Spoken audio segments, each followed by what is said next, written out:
এক জায়গায় মসজিদ ছিল, পরবর্তীতে মসজিদের জায়গায় স্থানান্তর করা যাবে কিনা, এবং পূর্বের থাকা মসজিদের জায়গা বিক্রি করা যাবে কিনা, খুবই জটিল এবং গুরুত্বপূর্ণ প্রশ্ন।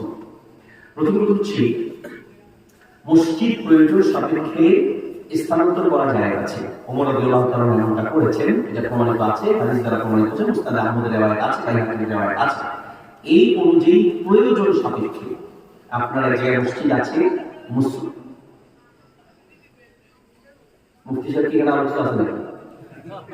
হ্যাঁ, আচ্ছা, এদিকে আমি প্রথমে এদিকে একটা হচ্ছে, ওইদিকে আরেকটা হচ্ছে না। আচ্ছা, প্রয়োজন সাপেক্ষে মসজিদ স্থানান্তর করা যায় আছে, অর্থাৎ মসজিদ এখানে ছিল, মানুষের জায়গা হচ্ছে না, আর একটা বড় জায়গায় আপনি মসজিদ নিতে চাচ্ছেন, জায়গা আছে। প্রয়োজন সাপেক্ষে মসজিদ, ভালো করে বুঝবেন, প্রয়োজন সাপেক্ষে মসজিদ স্থানান্তর করা যায় আছে। দ্বিতীয় কথা হচ্ছে যেই জায়গাটায় মসজিদ ছিল